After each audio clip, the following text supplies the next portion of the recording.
Welcome learners to Unacademy Flux YouTube channel. So today we will discuss top 5 previous year questions of K Map Implicants that you can solve in 10 seconds. Okay, so let's start. और कल मेरा एक special class है Unacademy Plus पे, that is on 6 July. कल किस topic पे? Live mock test on databases for GATE 2021. And my name is Sweta Kumari and I'm Unacademy verified and plus educator for GATE ESE category, and these are my ongoing plus courses on Unacademy Plus. So currently I'm running complete course on digital logic for GATE 2021 and complete course on operating system, जिसके सिर्फ 3 classes ही हुए हैं. तो आप अभी भी हमें join कर सकते हैं और अपनी प्रिपरेशन स्टार्ट कर सकते हैं. So let's start with the implicants in K Map. First of all के मैप का नॉलेज अगर आपको है तो अच्छी बात है, नहीं है तो वो भी हो जाएगी यहाँ से.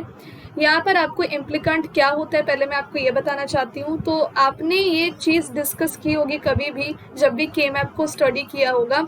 तो अगर यहाँ पर आपको एक फंक्शन गिवन है और इस फंक्शन के अंदर ये जो चीज़ें होती हैं ना, उनको मीन टर्म्स कहते हैं, राइट.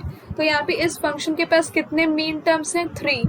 और जितने मीन टर्म्स होते हैं ना उतने इम्प्लिकेंट्स होते हैं. तो यहाँ पे इस फंक्शन के लिए कितने इम्प्लिकेंट्स होंगे? 3 होंगे.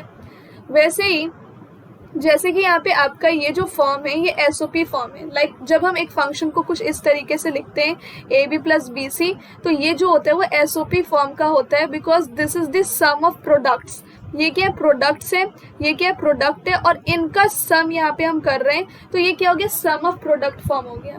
और सम ऑफ प्रोडक्ट फॉर्म में ये प्रोडक्ट टर्म्स होते हैं जिनको हम और क्या कहते हैं? मीन टर्म्स भी कहते हैं. तो इनको मीन टर्म्स भी कहते हैं इनको, ठीक है.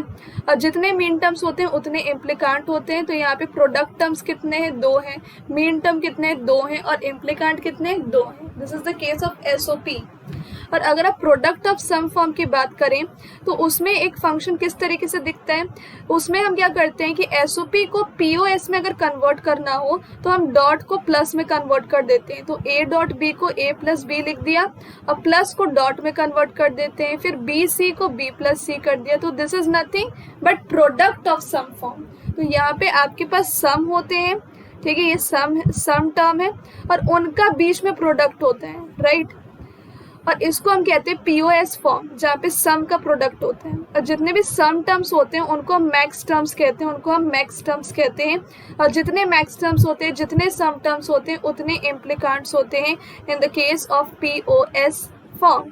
तो कितने सम टर्म्स हैं? 2 हैं. कितने मैक्स टर्म्स हैं? 2 हैं.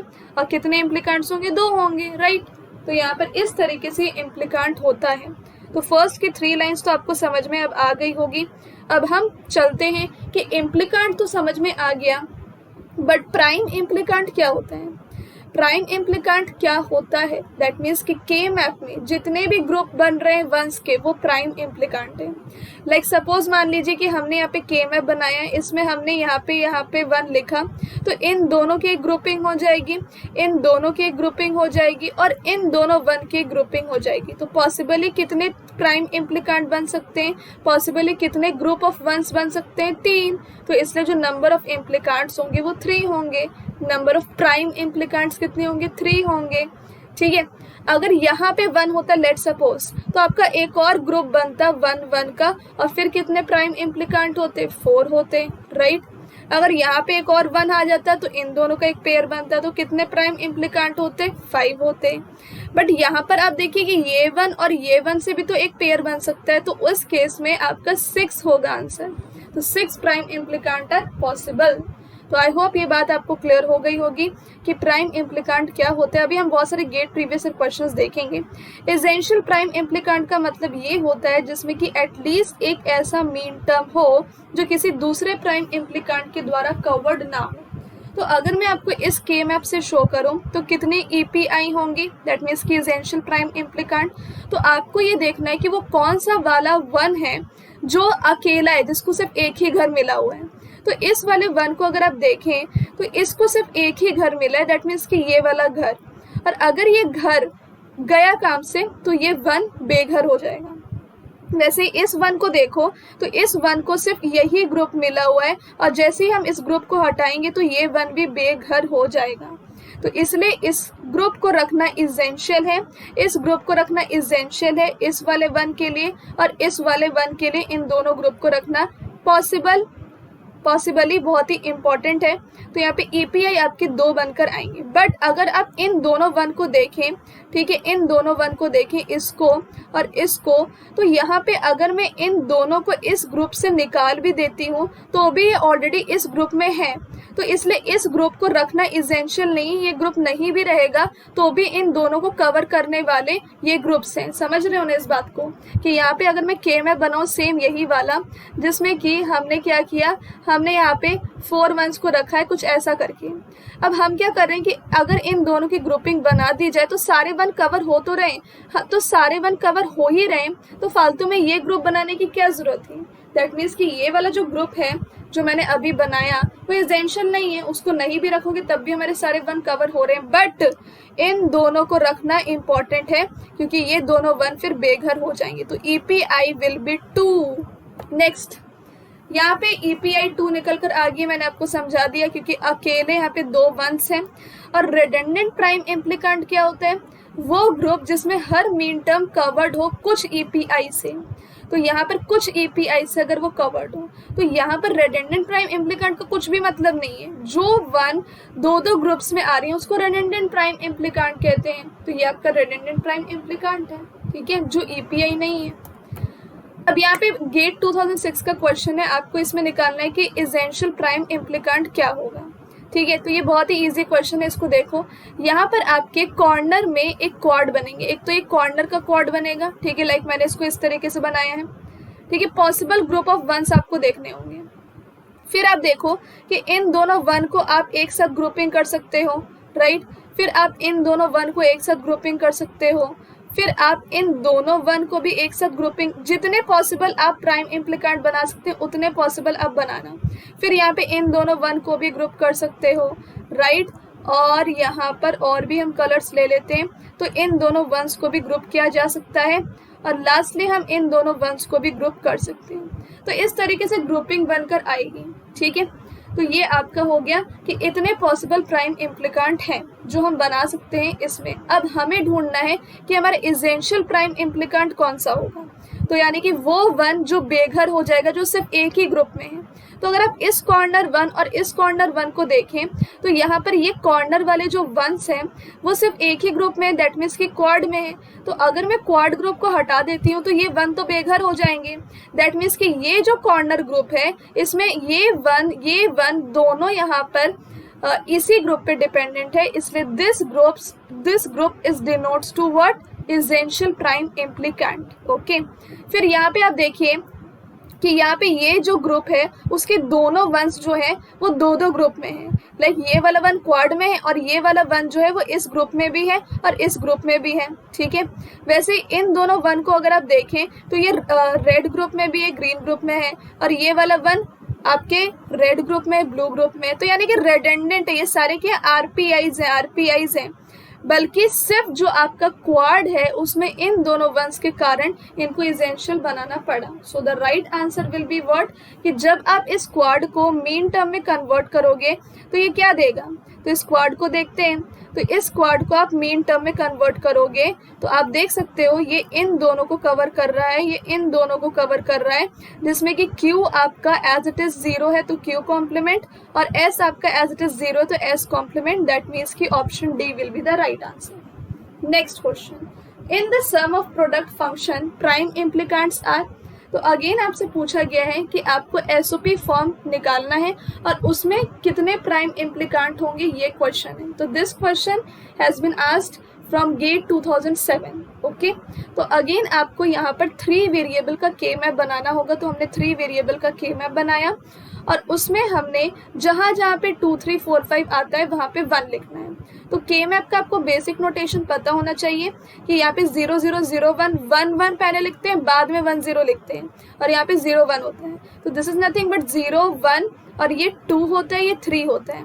दिस इज नथिंग बट 4, 5, ये 6 यहाँ पे होता है, 7 यहाँ पे होता है। ऐसा क्यों?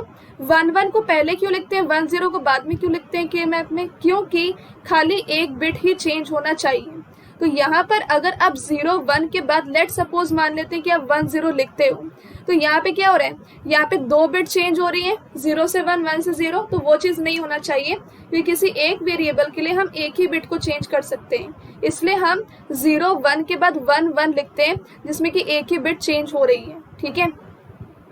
और क्योंकि हम 1 1 को पहले लिखते हैं, इसीलिए जो 0 1 में 2 होता है वो यहाँ आता है और 3 यहाँ पे आता है, बिकॉज 3 का बाइनरी होता है 0 1 1 और 2 का बाइनरी होता है 0 1 0। आई होप ये कॉन्सेप्ट आपको समझ में आ गया होगा।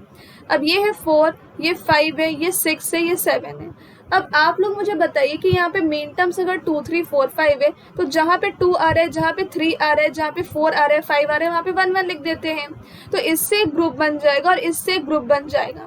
और प्राइम इम्प्लिकेंट तो कितना आसान है, उसमें बस ग्रुप ऑफ वंस निकालने होते हैं। तो अगर आप इस ग्रुप को सॉल्व करोगे तो ये क्या देगा, ऑब्वियसली x तो देगा ही, तो x कॉम्प्लीमेंट, और y आपका एज इट इज है तो y दे देगा। यहाँ पे आपका ये जो ग्रुप है वो इन दोनों को कवर कर रहा है, तो ये y कॉम्प्लीमेंट को देगा और ये x को देगा, क्योंकि x आपका एज इट इज है।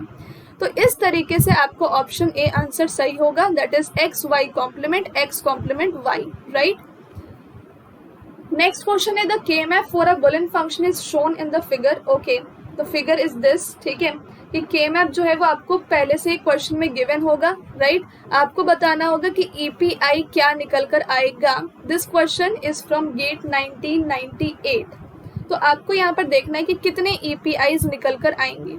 फर्स्ट ऑफ ऑल आप ये देखो कि यहाँ पर जो कॉर्नर है उससे एक ग्रुप बन रहा है, एक तो कॉर्नर ग्रुप आपका बनेगा, ठीक है, और एक आपका ग्रुप बनेगा डबल्स का, ठीक है।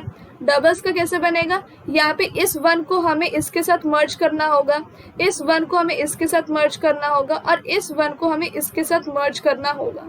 तो यहाँ पे 3 ग्रुप जो हो रहे हैं वो डबल्स वाले बन रहे हैं, जिसको हम पेयर कहते हैं, और जो 4 ग्रुप के होते हैं उसको हम क्वाड कहते हैं।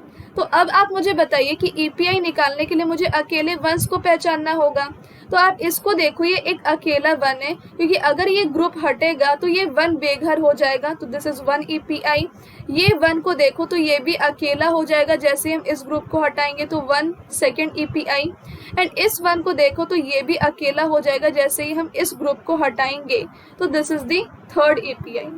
और आप ये भी देखो ना कि इस कॉर्नर वाले ग्रुप में अगर मैं इस कॉर्नर ग्रुप को हटा दूंगी तो ये 1 भी तो अकेला हो जाएगा, तो ये 4th ईपीआई। तो 4 EPIs will be the right answer, that is option number A. Now this is the 4th question again on EPI, जिसमें कि आपको फंक्शन दे रखा है 4 वेरिएबल का, उसमें आपको मीन टर्म्स और डोंट केयर भी दे रखा है। तो अब इसमें कितनी EPI निकल कर आएंगी, तो ये गेट 2018 का क्वेश्चन है, तो इसको ध्यान से समझिएगा। ये आपका PQ वेरिएबल है और ये आपका RS वेरिएबल हमने बनाया।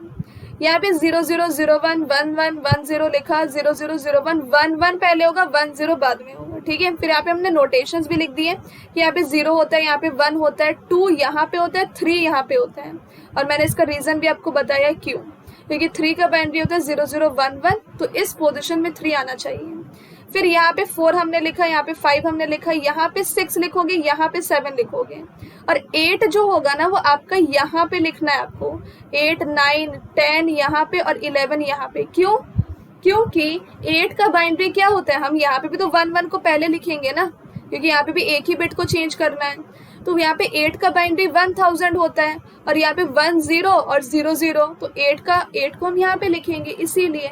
और 8 9 10 11 यहाँ लिखोगे, 12 13 14 15 यहाँ लिखोगे। तो ये बेसिक नोटेशन आपको पता होना चाहिए कि 4 वेरिएबल के मैप कैसे बनकर आता है। अब आपको यहाँ पे ग्रुपिंग करनी है, पर उससे पहले मीन टर्म्स कहाँ कहाँ है वहाँ पे 1 लिखना होगा। तो मीन टर्म्स यहाँ पे 0 की जगह पे है, 2 5, तो 2 यहाँ पे है, 5 यहाँ पे है, और 7 9 11 7 यहाँ पर है, 9 यहाँ पर है और 11 यहाँ पर है। और डोंट केयर का है 3 8 10, तो 3 यहाँ पे डोंट केयर हो गया, 8 यहाँ पे डोंट केयर हो गया, 10 यहाँ पे डोंट केयर हो गया, 12 14, तो 12 यहाँ पे डोंट केयर, 14 यहाँ पे डोंट केयर। तो ये डोंट केयर्स भी आपको लिखने होंगे, और डोंट केयर का मतलब ये होता है कि इट कैन बी 0 और इट कैन बी 1, ठीक है। तो अब आपको यहाँ पे ग्रुपिंग्स करनी होगी। तो ग्रुपिंग्स हम हमेशा लार्जेस्ट बनाने की कोशिश करते हैं कि लाइक अगर क्वाड बन रहे तो आप क्वाड बनाओ, अगर ऑक्टेट बन रहा है तो यू प्रेफर कि आप ऑक्टेट बनाओ, क्वाड मत बनाना। तो यहाँ पे आप देखो, यहाँ पे हमने एक कॉर्नर ग्रुप बनाया, ये कॉर्नर ग्रुप हमने बना दिया, ठीक है। अब इस कॉर्नर ग्रुप को obviously largest possible group of 1 बनेगा। अगर हम डोंट केयर को इंक्लूड कर लेते हैं तो कोई प्रॉब्लम वाली बात नहीं है। अगर डोंट केयर को इंक्लूड करने से हमारा ग्रुप बड़ा बन रहा है तो हम बिल्कुल करेंगे वो काम। तो इसलिए हमने डोंट केयर को इंक्लूड करते हुए ये कॉर्नर ग्रुप बनाया, ठीक है। और हम कौन सा ग्रुप बना सकते हैं, और हम ये वाला ग्रुप बना सकते हैं। देखो एक और क्वाड बनेगा अगर मैं इन 4 वंस को कनेक्ट कर लूँ तो, जिसमें अगेन दोनों डोंट केयर है, ठीक है।